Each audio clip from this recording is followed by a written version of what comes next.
Bonsoir à tous, ravi de vous retrouver. Nous sommes en période pré-hivernale, une saison souvent ponctuée d'infections virales qui touchent les adultes mais aussi les enfants. Depuis quelques semaines déjà, les spécialistes parlent de cette épidémie qui se propage fortement chez nous avec des symptômes plus agressifs que d'habitude.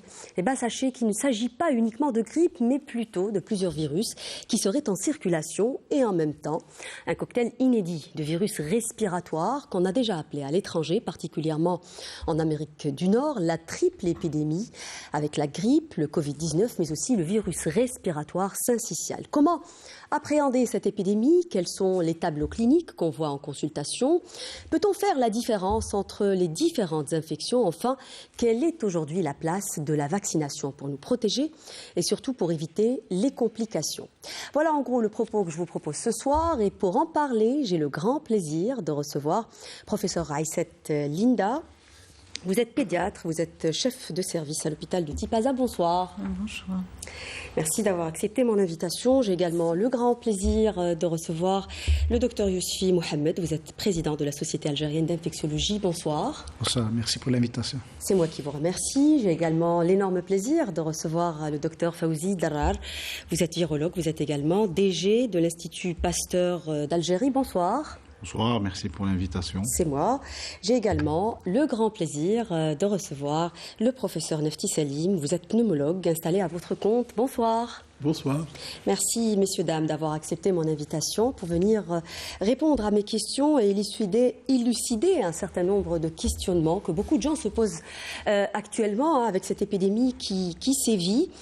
D'ailleurs, chacun de nous, vous allez me dire, autour de cette table, a peut-être autour de lui une personne qui est tombée malade ou qui est déjà malade de cette épidémie.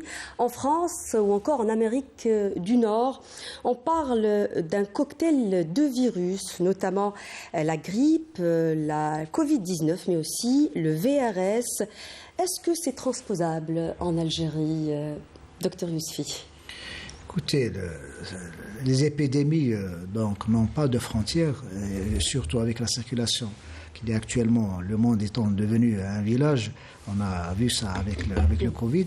Donc, ce qui existe un peu partout dans l'hémisphère nord actuellement, sera signalé chez nous avec les différents échanges.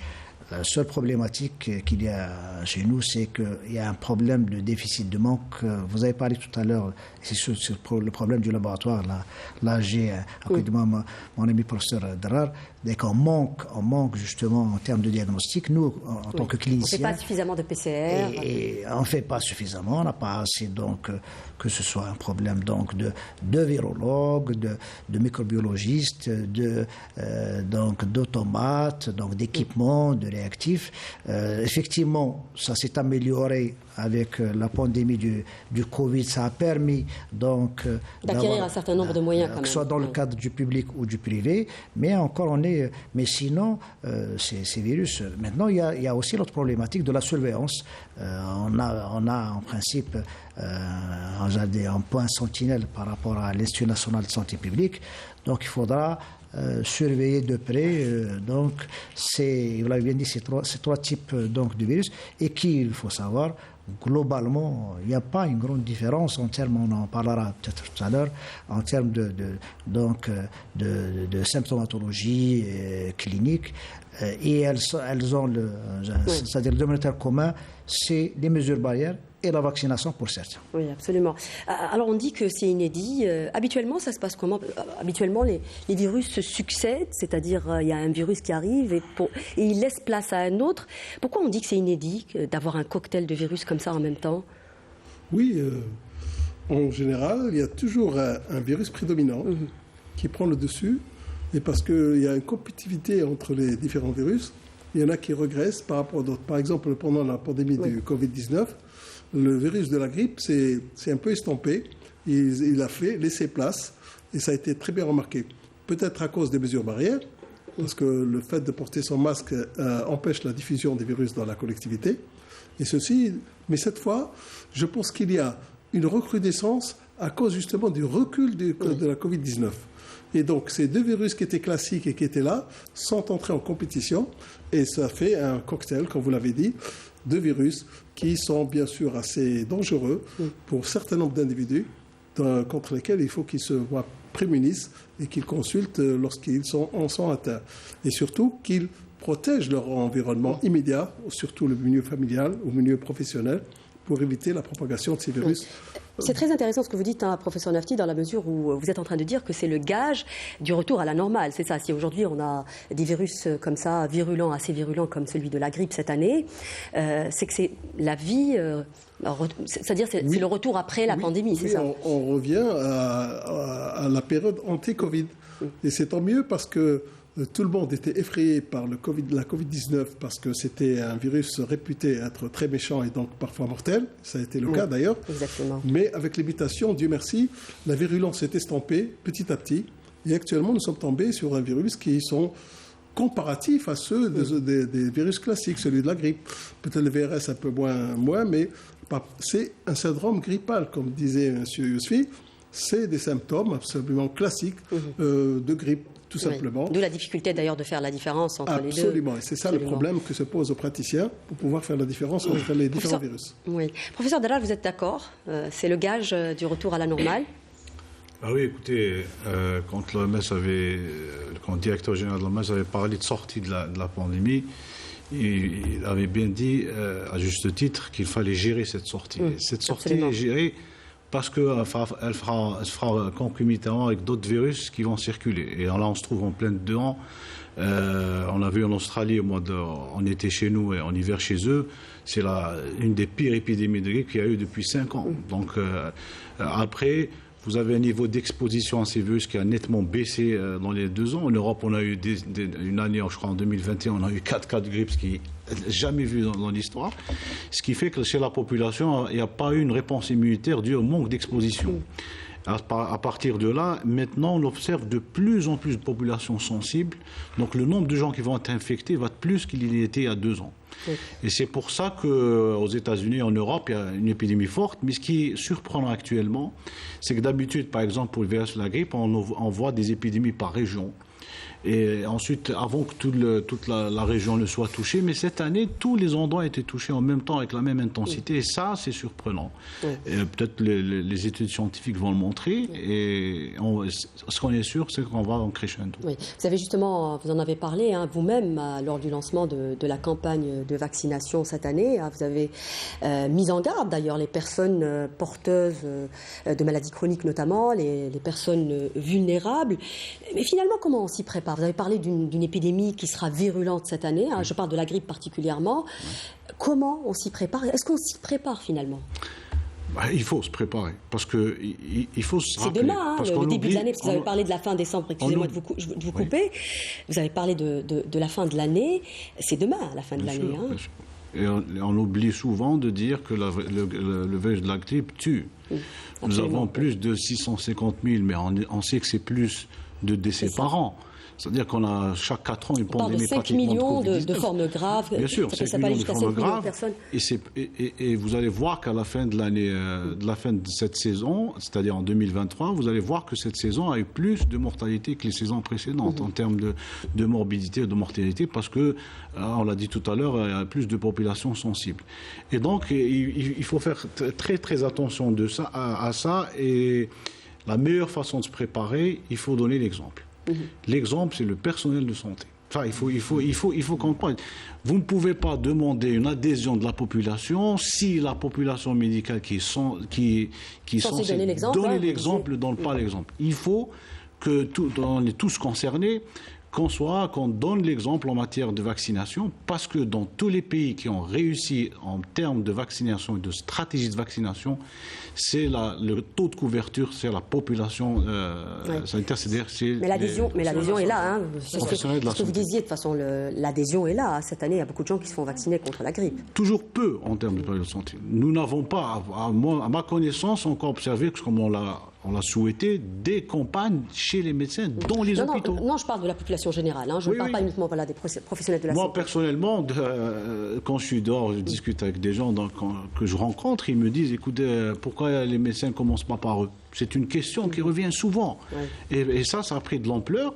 Et on le voit actuellement, c'est pour ça qu'on insiste à ce qu'on donne l'exemple en termes de vaccination. Peut-être que chez nous, ce sont les malades chroniques qui donnent l'exemple, je pense, et les personnes mais les malades chroniques sont pris en charge par des médecins. Oui, mais je veux dire qu'il y a beaucoup, mais bon, vous-même, vous le disiez de toutes les manières, c'est vrai, je suis entièrement d'accord avec vous. On a un des taux les moins élevés quand on parle de personnel soignant, mais force est de constater quand même que les personnes atteintes de maladies chroniques se font vacciner, oui ou non? Oui. Oui, voilà. Et je rajoute ici une belle étude qui a été faite à Lyon, au sud de la France. On a démontré que le personnel qui travaille dans l'administration, dans les hôpitaux, joue un rôle prépondérant dans la transmission du virus de la grippe, y compris les gens qui travaillent dans les bureaux et dans les administrations. C'est ça, oui. Vu de cet angle, c'est très grave, effectivement. Pour ce point, non, c'est important. Certains pays sont allés, que ce soit le Covid ou avant le Covid, à l'obligation vaccinale des professionnels de la santé. Oui. Parce qu'il y a des enjeux importants, il y a une responsabilité importante et qui dépasse la fameuse liberté non, il y a un risque de contamination, comme le disait à l'instant le docteur Delab, ce qui est très grave. Si on se fait contaminer par un médecin, c'est d'autant plus grave. À titre personnel et communautaire. Bien sûr. Oui. Alors pour les enfants, justement, ça c'est un point très important, parce qu'aujourd'hui les enfants sont devenus peut-être, vous allez me le confirmer, docteur Aïssette, sont devenus quand même un vecteur peut-être de transmission. Nous l'avons vu, les écoles en ce moment, en cette période particulièrement, est devenue un foyer de contamination, littéralement. On parle de quoi finalement pour les enfants particulièrement? On parle de grippe, encore une fois, ou de Covid, ou de VRS. Est-ce qu'on arrive à faire la différence? Non. C'est une symptomatologie, c'est des signes cliniques. Les enfants ont tous, pour les 3 virus, il y a à peu près les mêmes symptômes. On ne peut pas faire la différence à moins d'aller vers des PCR ou des sérologies dans un deuxième temps. Par manque de moyens, encore une fois? Oui, par manque de moyens. Oui. Par manque de moyens au niveau de nos structures. Maintenant, on a un peu oublié les PCR, on n'a que les tests antigéniques. Mais toujours est-il qu'on ne peut pas faire la part des choses sans aller vers ces examens. Toujours est-il que pour l'enfant, faire un syndrome grippal, parce qu'on va dire syndrome, parce que ça se ressemble, c'est une clinique, ça se ressemble. Plusieurs, comme vous dites, comme disent tous les collègues, plusieurs virus peuvent être en cause. Les principaux, comme vous avez dit, c'est les 3, mais il peut y avoir d'autres. Oui. Les adénovirus, les para-influenzés, les métapneumovirus, il y en a beaucoup. Même chez l'enfant, nous, on connaît, on a l'habitude des bronchiolites, du VRS et tout ça. Mais au-delà de ça, les enfants ont l'habitude de faire des syndromes grippaux. Ils font leur apprentissage immunitaire. Ça, on le sait, jusqu'à 6 ans, ils refont. Jusqu'à 3 ans, ils font jusqu'à 6-8 rhinopharyngites par an. On le connaît. Est-ce que vous n'avez pas l'impression que cette année, quand même, c'est un peu plus virulent? Les symptômes sont un peu peut-être plus agressifs. Il y a aussi des symptômes résiduels. Ça a commencé. Il faut croire qu'il y a eu des classes décimées par... décimées, non. Tous les enfants ont été... Des classes ont été vidées. Absolument. Pourquoi? Parce que les enfants, même chez les adolescents, je peux vous le dire. Mais là... Les enfants, ils ont une constitution un peu qui est bonne, et puis ceux qui sont vulnérables, c'est ceux qui ont des pathologies chroniques. Et ça, c'est connu. Les diabétiques, il y en a. Et je peux vous dire, les asthmatiques, ceux qui ont des bronchodysplasies, des dysplasies bronchopulmonaires, les petits prématurés qui ont été ventilés, tout ça, ceux-là, on a peur pour eux. Oui. Mais ceux-là, après, on va les passer vers la vaccination.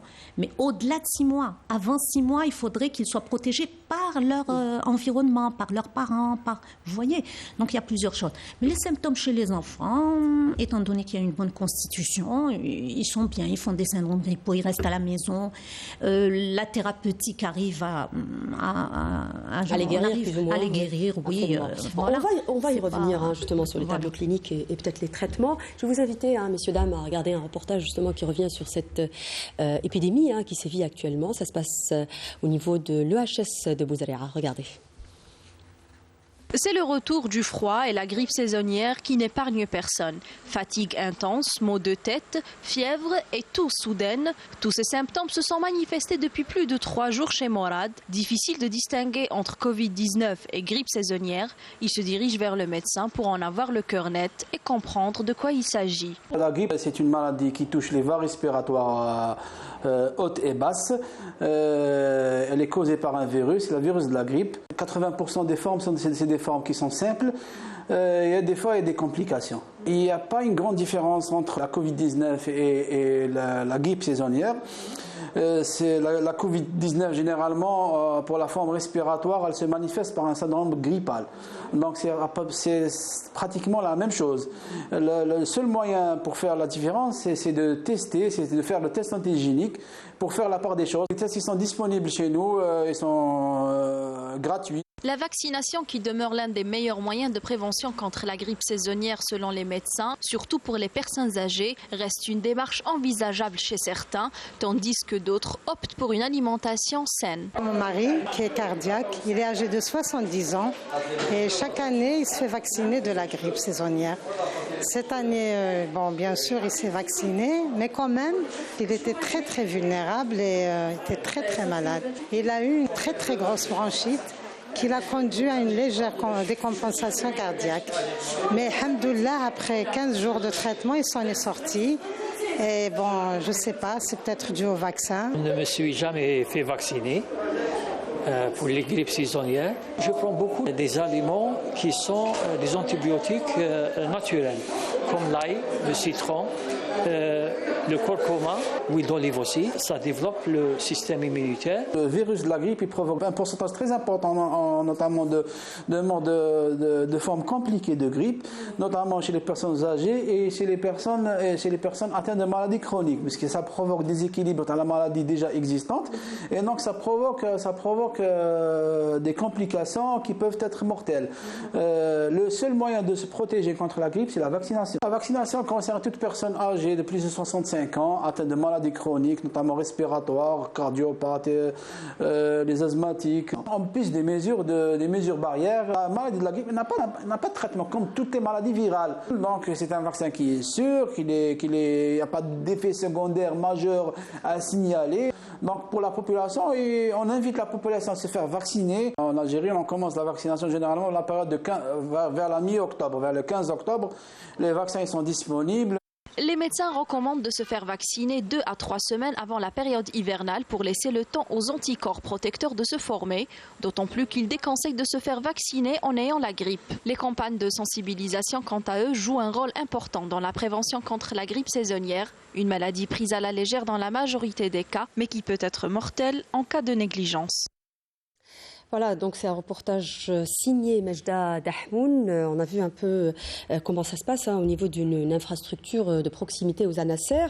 Alors, vous en parliez, ce sont les chiffres de l'IPA, de l'Institut Pasteur, il y a quelque temps.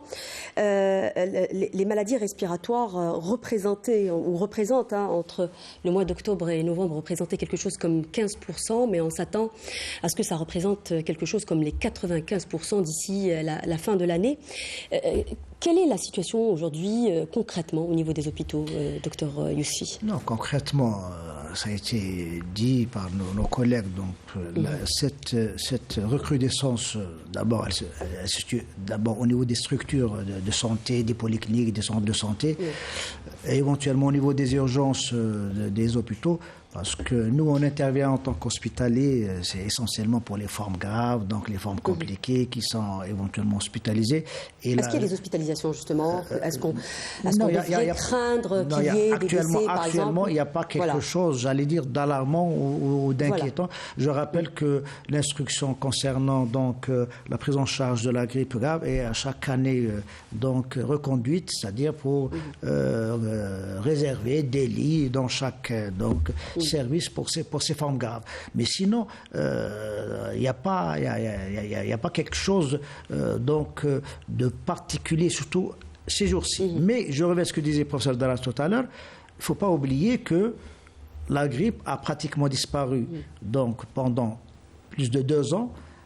On n'a pas été exposé, donc la population n'a pas été exposée au virus, et d'ailleurs au virus qui change chaque année avec les mutations, ce qui fait qu'en termes d'immunité, on est moins préparé, et c'est ce qui explique ce qui se passe actuellement aux États-Unis et en Europe, et qui peut se produire aussi chez nous, c'est qu'on est moins immunisé. Donc par rapport à la grippe, et il suffit qu'il y ait un virus un petit peu donc virulent, les contaminations sont beaucoup plus importantes et qui pourraient éventuellement être plus graves, tout simplement parce que c'est tout à fait l'inverse du Covid.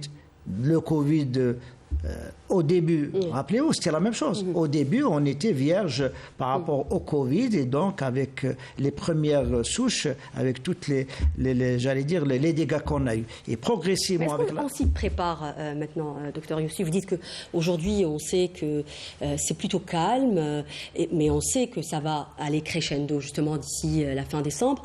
Vous, par exemple, au niveau de votre service ou au niveau des hôpitaux d'une manière plus générale, est-ce qu'on s'y prépare finalement? Mais écoutez, il n'y a rien de particulier à mettre en place. On connaît la grippe, on connaît le Covid, le VS. Peut-être plus de pédagogie, plus de sensibilisation par rapport à la vaccination, encore une fois. Non, mais là, vous posez la question du point de vue technique au niveau des hôpitaux. En dehors de la circulaire dont je vous avais parlé, il n'y a rien de particulier. Maintenant, en termes, bien sûr, d'information, de sensibilisation, et c'est le rôle justement de cette émission, et ça doit être au niveau de toutes les structures de santé, qu'elles soient publiques ou privées, ça c'est le rôle des professionnels de la santé. C'est clair et on l'a dit tout à l'heure, parce qu'il n'y a pas de traitement, je dis, il y a une prévention. Après, bien sûr, lorsqu'on arrive aux formes compliquées, il y a une prise en charge. Mais insister sur cette sensibilisation pour que les mesures barrières, donc dont les Algériens un petit peu sont habitués pendant le Covid et qui sont les mêmes pour les 3 virus ou pour les différents virus, parce que essentiellement c'est par voie respiratoire ou par les mains sales. Donc c'est essentiellement, et on a insisté pendant plus de 2 ans. C'est vrai qu'on a abandonné les gestes barrières, comme vous parlez des mains, justement, le lavage des mains, ça c'est... Voilà, c'est très important. Mais il y a un élément aussi important, parce que je viens ici, c'est lorsqu'on est malade, de s'isoler. C'est-à-dire que les gens qui sont malades, qui viennent travailler... Porter un masque, tout simplement, quand on est malade, ça c'est très important.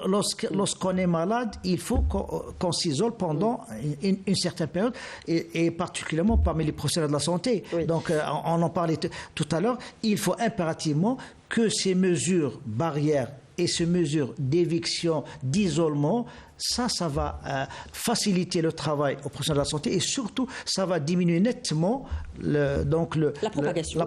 Oui. Docteur Darar, est-ce que la grippe a changé au fil des années, parce que, à mon souvenir, vous allez me le confirmer certainement, il y a quelques années, on se contentait d'un peu de tisane, un bol de soupe, on se reposait un peu et au bout de 2 jours, on est remis de sa grippe. Aujourd'hui, on en parle comme étant une maladie quand même assez sérieuse. Oui, mais après, il faut regarder les certificats de décès quand on est à l'intérieur, parce qu'on sait qu'il y a plein de gens qui meurent, qui décèdent avec la grippe, et on n'a jamais étiqueté en tant que tel. Parce qu'après, il faut avoir un système de surveillance des grippes sévères, qui nécessite une surveillance intra-hospitalière, à l'inverse de la surveillance communautaire. Ce qui n'est pas notre cas. Ce qui n'est pas le cas actuellement, et nous avons œuvré pendant un certain temps pour qu'il y ait justement que cette surveillance hospitalière peut donner une petite mortalité pour avoir une idée un peu sur les grippes compliquées. Mais ça, il faudra que ça se fasse dans l'avenir pour avoir une idée un peu plus précise sur le point. Il faut dire que l'OMS, au niveau de l'OMS, il existe des systèmes de surveillance justement des épidémies de grippe. Alors l'OMS préconise ce qu'on appelle 2 systèmes de surveillance. Les systèmes de surveillance communautaires, ce qu'on appelle les ARI, et les SARI, c'est-à-dire le système de surveillance des cas sévères, qui est essentiellement intra-hospitalier. Tout ça participe d'un côté à avoir un taux de morbidité générale et un taux de mortalité générale. Actuellement, on ne peut pas apprécier bien le taux de mortalité parce qu'on n'a pas un système qui surveille. Parce qu'on n'a pas le laboratoire qu'il faut. C'est ça le problème. Donc, parce qu'en parlant de côté hospitalier, il faut impérativement connaître les outils pour le diagnostic, pour pouvoir déclarer. Parce qu'on peut dire que c'est des grippes probables, décédés pour grippe probable, mais on a rarement le diagnostic, surtout que l'outil diagnostic n'est pas donc. Rappelez-vous en 2009, l'OMS avait demandé qu'il y ait donc des pôles régionaux en termes de diagnostic. En Alger, on avait l'Institut Pasteur. On n'avait aucune antenne, même en dehors d'Alger, pour le diagnostic de l'H1N1, si je ne me trompe pas. Est-ce qu'on est tous égaux, professeur Nafti, devant la grippe ou les autres virus qui sévissent en ce moment? Alors, pas du tout. On n'est vraiment pas égaux. Pas du tout égaux. Pas du tout. Ça dépend bien sûr de l'immunité individuelle, mais aussi de l'immunité collective. l'immunité collective joue un rôle très important parce que ça empêche la transmission du virus. Nous sommes actuellement en Algérie où nous avons un climat des plus printaniers, j'allais dire même estival. Ça nous a protégés ? Bien sûr qu'elle nous protège. Attendez, avec les prochaines averses et les prochains changements de température, avec le confinement, avec le rapprochement des gens, mais ça va flamber. Et ça va flamber d'autant plus qu'il y a 3 types de virus qui circulent. Et alors vous allez...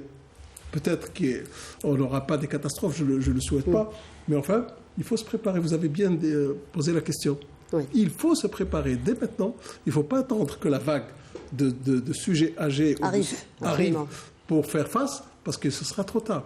Il faut qu'effectivement, il y a des instructions qui disent réserver des... Mais aussi, il faut préparer les réactifs, il faut préparer les médications, il faut resensibiliser la population, parce que la vaccination ne s'arrête pas en septembre, elle se poursuit jusqu'au mois de mars. Et donc, il faut renforcer cette campagne de vaccination, revenir aux gestes barrières qui sont fondamentaux et qui permettent... Et donc, cette inégalité des Actuellement, par exemple, si vous permettez, professeur Nafti, au Canada, par exemple, aujourd'hui, le masque, puisque vous l'avez entre vos mains, le masque est recommandé, il n'est pas encore obligatoire. Est-ce que, par exemple, on peut chez nous le recommander pour des populations cibles, c'est-à-dire cibler des personnes à défaut de sensibiliser tout le monde, parce que je sais aujourd'hui qu'il y a beaucoup de gens qui vous disent il n'en est pas question que je le porte. D'accord. Il y a des réticences au port du masque, parce que vraiment porter un masque... On en a marre, en quelque sorte. 3 ans de masque, c'est un peu trop. C'est ça. Mais, messieurs, dames, un appel à la population, un appel aux professionnels de santé, un appel aux gens qui ont des maladies chroniques. S'il vous plaît, mettez votre masque, lavez-vous les mains régulièrement. Ça, c'est un moyen de protection très efficace. Accompagné de la vaccination, vous avez une protection pratiquement efficace. Ne serait-ce que des formes graves, justement.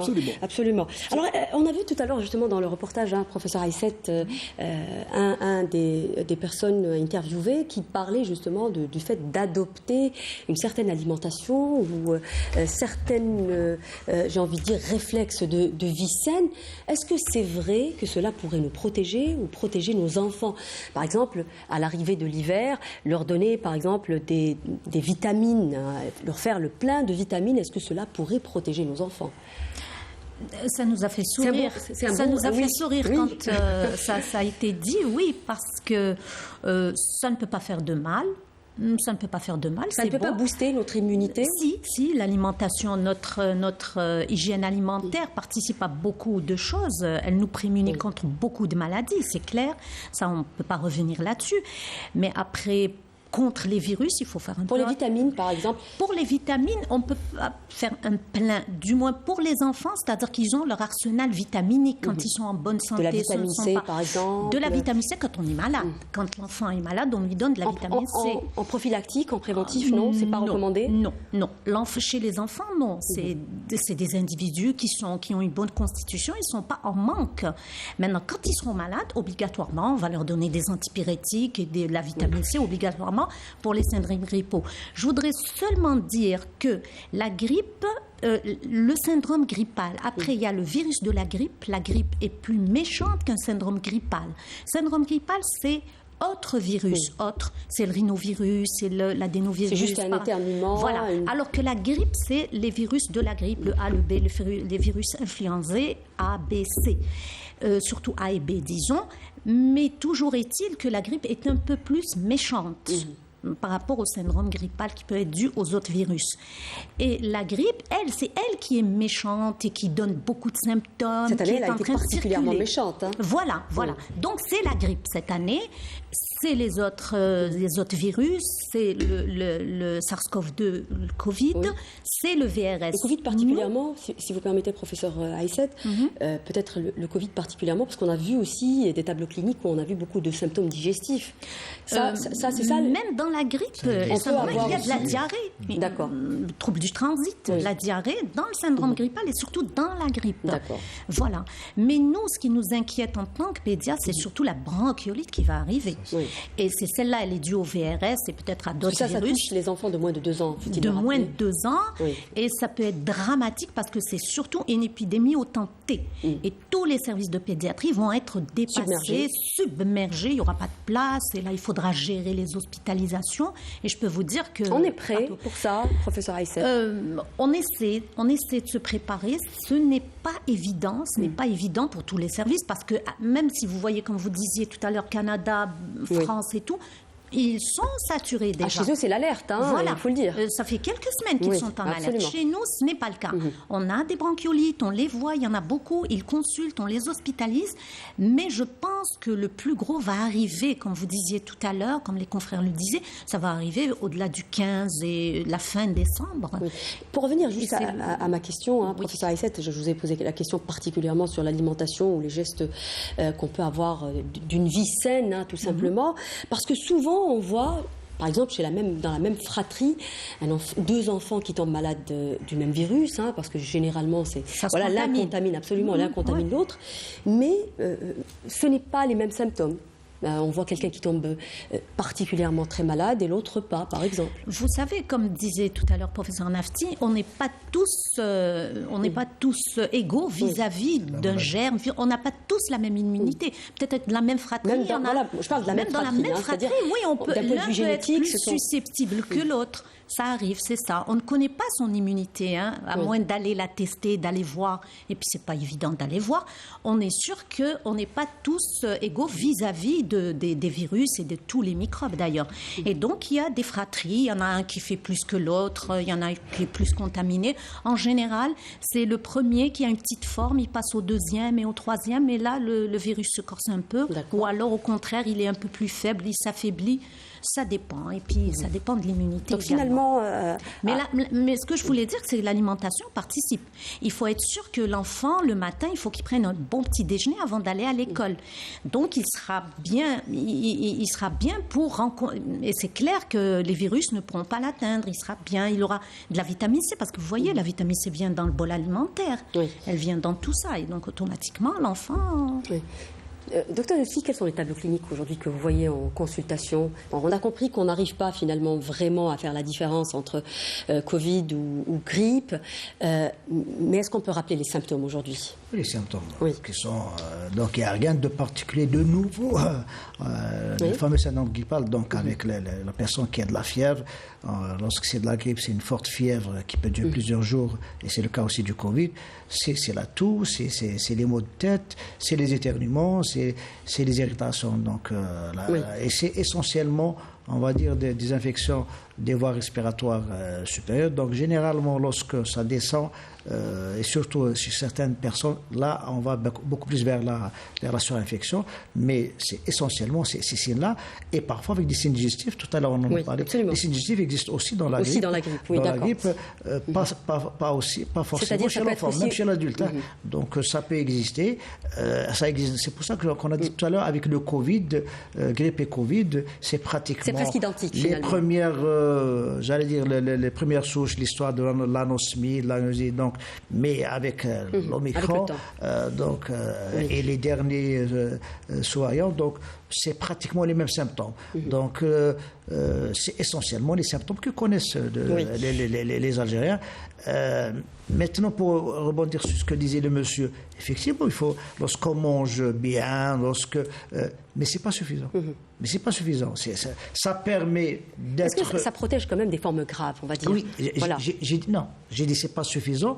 J'y arrive justement pour les formes, parce qu'au-delà d'une certaine virulence du germe, même étant bien alimenté avec une bonne immunité, on peut bien sûr vacciner, on peut arriver à ces formes graves.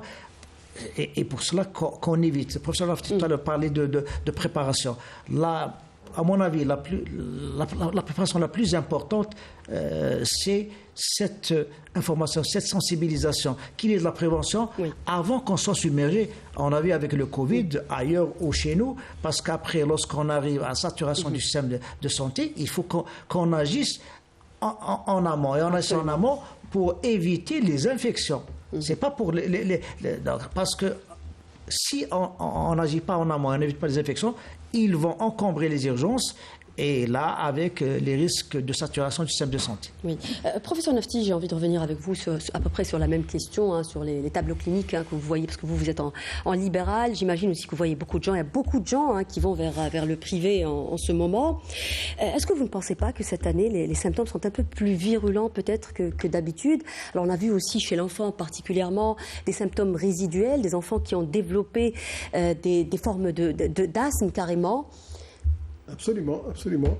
Effectivement, la majorité des patients qui se rendent dans nos structures privées sont des gens qui présentent des syndromes grippaux. Et bien entendu, et avec des intensités différentes selon l'âge, selon la forme clinique. Il y a plusieurs formes cliniques dans la grippe. Il y a des formes tout à fait légères qui se résument à une rhinopharyngite simple. Il y en a qui font des laryngites et il y en a qui font des bronchites. Beaucoup de laryngites cette année, beaucoup de laryngites, oui, absolument. Avec des dysphonies, des aphonies complètement, surtout chez les enfants que j'ai eu à voir. Et c'était vraiment dramatique parce que certains arrivent dans un tableau de détresse respiratoire. C'est ça. Et ça, j'ai vu surtout ça chez les petits-enfants, contrairement aux adultes qui, eux, arrivent encore à supporter, quoique certains sujets âgés ont des formes un peu sévères parce que leur fonction respiratoire était déjà altérée avant l'infection grippale. Oui. Et donc, tous ces symptômes se ressemblent, comme disait le collègue ici présent, syndrome grippaux, d'intensité différente selon les individus, selon la précocité de la consultation. Alors ça, j'attire l'attention des collègues et surtout des malades. Consultez rapidement. N'attendez pas que les choses se compliquent pour aller voir le médecin. Il faut faire très vite parce que... Ça, c'est une culture. C'est ce que je disais tout à l'heure à Dr Drar en lui disant que pour nous, une grippe, quand même, c'est bénin, c'est banal. Alors on se dit, on se prend une petite tisane, je vais me reposer un peu et ça va passer. Alors finalement, c'est pas exactement ça. C'est pas exactement ça. Oui.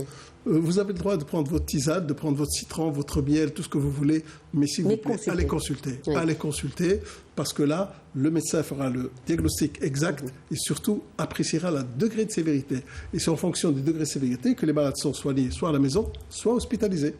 Est-ce que vous pensez que les personnes, par exemple, qui ont développé des formes qui se rapprochent de l'asthme, ce que je disais à l'instant, ce sont des personnes qui avaient déjà des terrains atopiques, ou alors c'est de la Covid aussi qui aurait pu amener à ça? Ça, c'est une très bonne question. Parce qu'effectivement, on a constaté dans notre pratique quotidienne que les gens qui avaient fait une infection à Covid-19 développaient une hyperactivité bronchique. C'est ce qu'on appelle, en termes médical, jargon.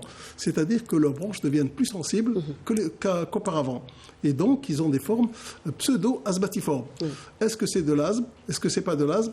C'est-à-dire, est-ce que ça va passer ou pas? Une fois que l'épisode aigu est passé, il faut les reprendre ces gens pour établir un diagnostic exact de leur état bronchique pour voir s'ils ont développé un asthme ou pas. Et ça a été décrit dans la littérature médicale. Oui, docteur Drar, vous vouliez réagir sur cette question?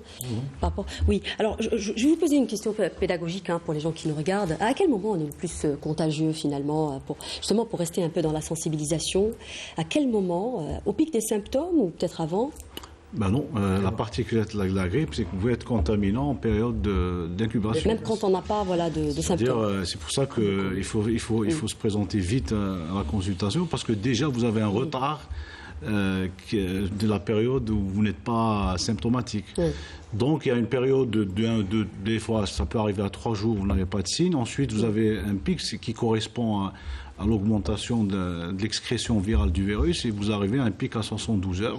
Et c'est là où la contagiosité est extrême, ça rediminue. Et attention, si chez les adultes ça diminue au bout de 4-5 jours, chez les enfants ça peut durer 10 jours. Ils sont plus contagieux finalement? Ils sont plus contagieux, ils contaminent plus. Un virus peut rester dans le corps de l'enfant pendant une dizaine de jours. C'est-à-dire il peut réguler une épidémie comme il veut, plus que l'adulte. Et c'est pour ça que on voit par exemple chez les enfants, ils guérissent plus lentement que les adultes. Parce que leur système immunitaire n'est pas encore... ça explique un peu aussi la propagation au niveau des écoles, puisque absolument.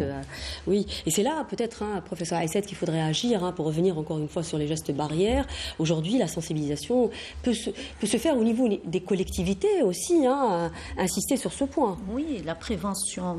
Il faut revenir aux gestes barrières. C'est-à-dire, on les avait bien adoptés. Ça a été un peu difficile les débuts, mais après, sur 2 ans, on les avait bien adoptés. Même au niveau scolaire, les enfants enfants prenaient leur bavette, leur gel et tout ça. Ça a été bien instauré. Et après, avec le relâchement, bien sûr, il faut revenir là-dessus.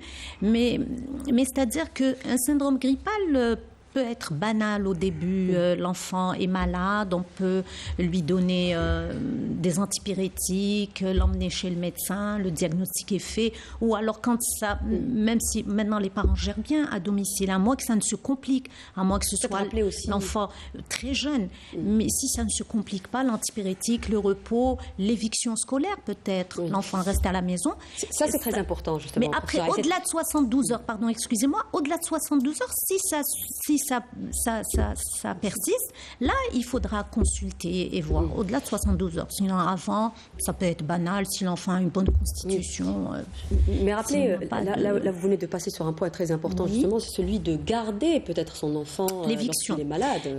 Oui, de toute façon. Ça, beaucoup de gens, comme les parents aujourd'hui, travaillent, majoritairement en tout cas, même lorsque l'enfant est malade, on l'emmène à l'école, et ça, c'est peut-être à éviter. Vous savez, c'est établi quand on doit faire une éviction scolaire. La grippe, normalement, on ne fait pas d'éviction scolaire. Mais, vu la gravité, disons, entre guillemets, cette année, les parents peuvent garder leurs enfants. L'école devient carrément un foyer de contamination. Ah oui, un nid de virus. C'est des classes et des crèches qui sont vidées par ce qui se passe actuellement, les virus. Ça, on le sait. On l'a vu même dans nos milieux. Mais il faut dire que, là aussi, l'éviction... chacun, à titre individuel, peut garder son enfant chez lui. Ça, c'est une question de civisme. Et après, comment gérer, comme vous dites, les parents travaillent, c'est un peu... C'est difficile. C'est difficile pour les parents, c'est assez critique. Je vous en prie.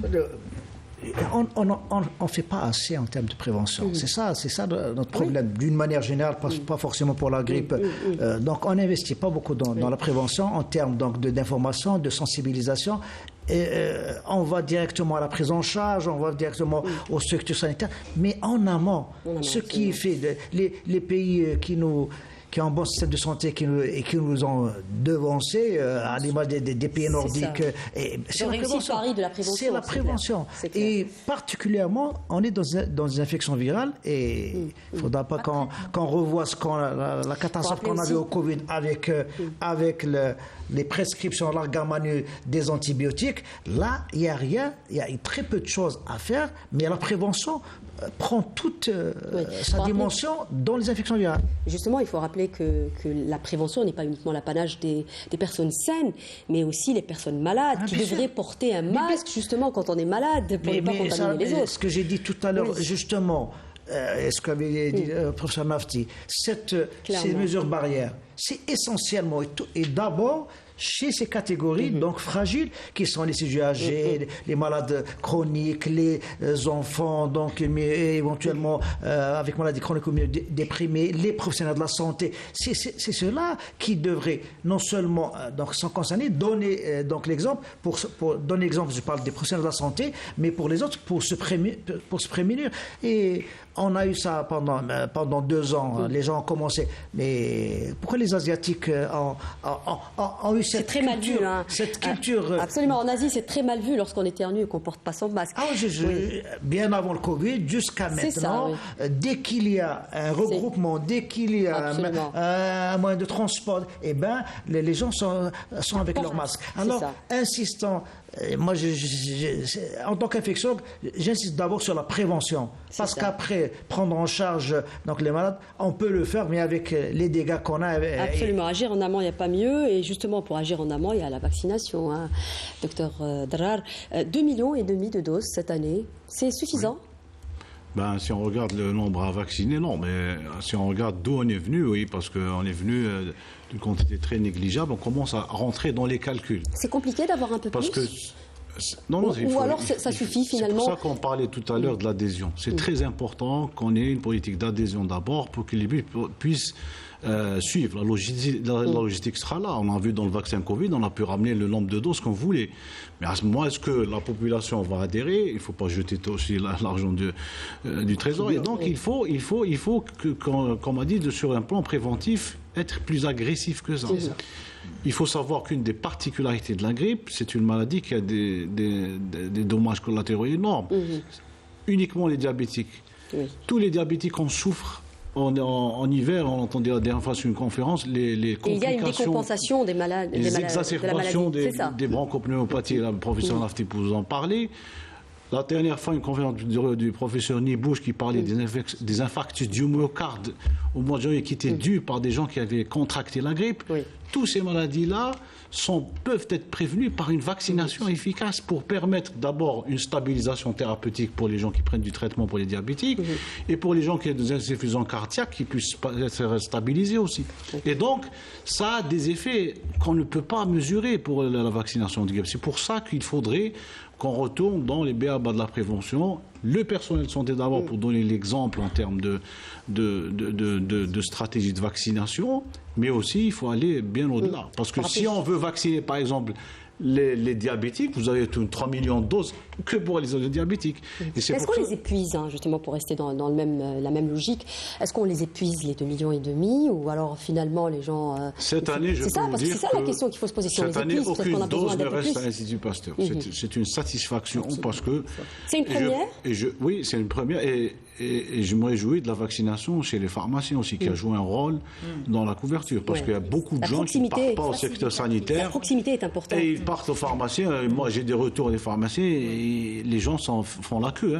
Et donc, peut-être ça a joué un rôle, mais il faudra explorer d'autres pistes pour améliorer la couverture parce qu'il y va de la santé. Et je pense, et j'ouvre une parenthèse, que les sociétés savantes jouent un rôle majeur. Il faut que les sociétés savantes s'impliquent dans cette vaccination, des recommandations. La Société algérienne de pédiatrie peut faire des recommandations en termes de vaccination des enfants. La Société algérienne de cardiologie, où j'ai déjà écouté. Tout cela peut améliorer la couverture vaccinale en termes de vulgarisation et d'approche pédagogique. Il faut rappeler juste que le vaccin prévient le tiers des grippes et la moitié des grippes dites graves. C'est très important. C'est pour ça, c'est ce que disait le professeur, c'est l'affaire de tous. Et on parle de professionnels de la santé, c'est l'affaire de tous les médecins, qu'ils soient généralistes ou spécialistes, c'est-à-dire que la prévention doit être faite à tous les niveaux. Absolument.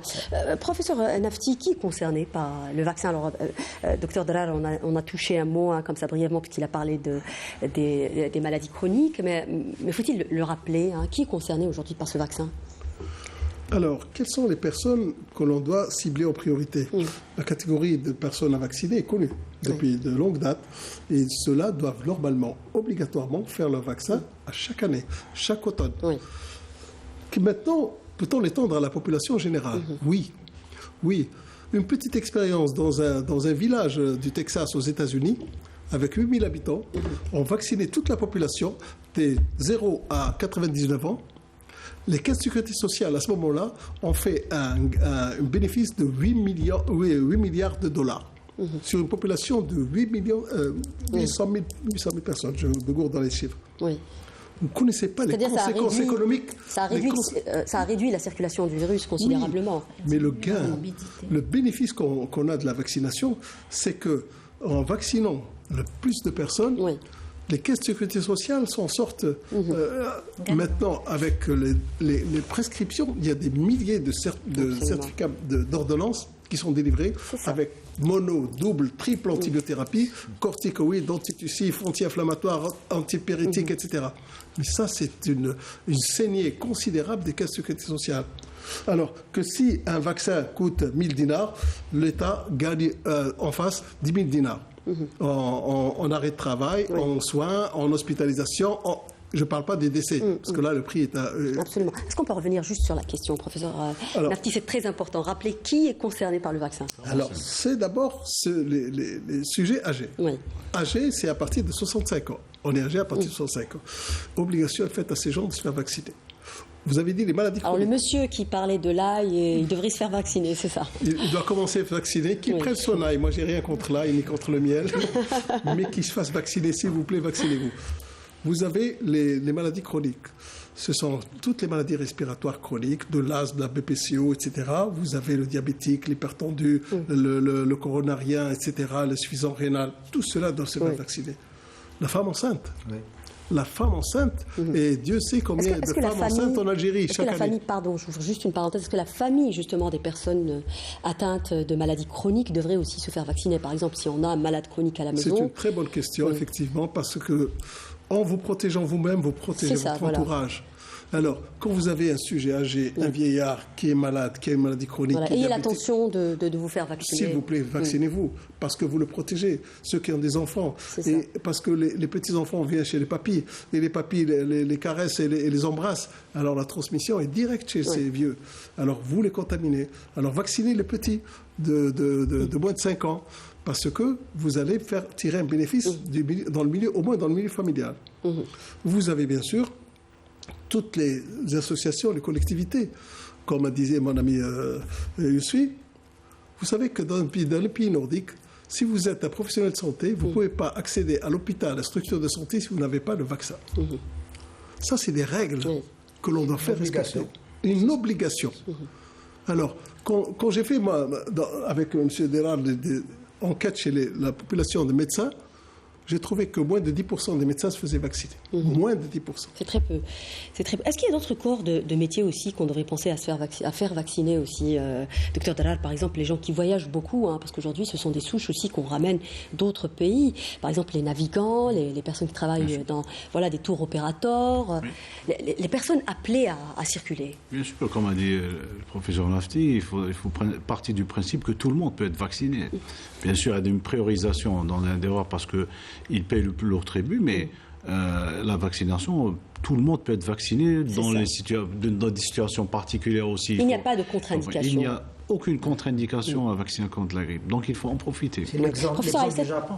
Le Japon, ça, il y a quelques années, qui a fait cette expérience de vacciner tout le monde, y compris les enfants, actuellement, avec les résultats. Actuellement, aux États-Unis, il y a une politique jusqu'à 2025 d'essayer de vacciner tout le monde. On est parti à partir des enfants de 6 mois. Et on y va. Maintenant, c'est une stratégie qui va doucement, mais avec un objectif d'y arriver. Oui. Professeur Aïssat, justement, pour revenir sur les enfants, est-ce qu'on vaccine tous les enfants ? Non. Contre la grippe, non. Qui est vacciné parmi les enfants ? Contre la grippe, c'est les malades chroniques, ce qu'on appelle aussi les affections longue durée. C'est comme par exemple les myopathies, les maladies neuromusculaires, les cardiopathes, les enfants cardiopathes dès le jeune âge, les enfants qui ont des dysplasies bronchopulmonaires, ceux qu'on ventile dans le très jeune âge, les prématurés. Donc les maladies chroniques, diabétiques également, etc. C'est ceux-là qu'on vaccine. Et c'est au-delà de 6 mois. Maintenant, avant 6 mois, il faut que la communauté, la famille se vaccine pour protéger ce bébé qui a moins de 6 mois. Donc, mais ce sont les pathologies chroniques. On ne peut pas vacciner tous les enfants, non. Et même dans l'asthme. L'asthme, on vaccine les enfants qui ont de l'asthme de modéré à sévère. L'asthme léger n'est pas vacciné systématiquement. Donc, vous voyez, la vaccination chez l'enfant, pour le moment, c'est maladie chronique, enfant à risque. Le temps de l'émission est presque terminé. On termine juste sur une question par rapport à l'efficacité du vaccin. Elle dure combien et elle est effective à partir de quel jour quand on se fait vacciner ? Elle dure combien ?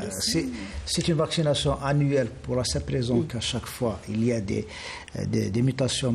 Et c'est pour ça qu'on fabrique un vaccin chaque année pour l'hémisphère nord et pour l'hémisphère sud. Donc, c'est séparément chaque année.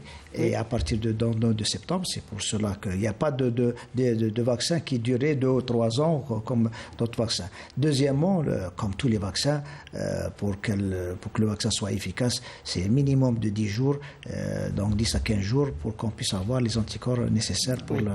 Merci beaucoup d'avoir participé à cet effort de sensibilisation et de pédagogie, justement. J'espère que vos messages seront... tomberont donc entre de bonnes mains, qui seront justement appliqués sur le terrain avec le retour des gestes barrières et probablement porter le masque lorsqu'on a déjà des symptômes. Merci à vous donc d'avoir participé à cette émission. Merci à vous également de nous avoir prêté attention. Merci à tous ceux qui nous suivent sur les réseaux sociaux. Je vous donne rendez-vous vendredi prochain. Excellente suite des programmes sur Canal Algérie. À très bientôt. Au revoir.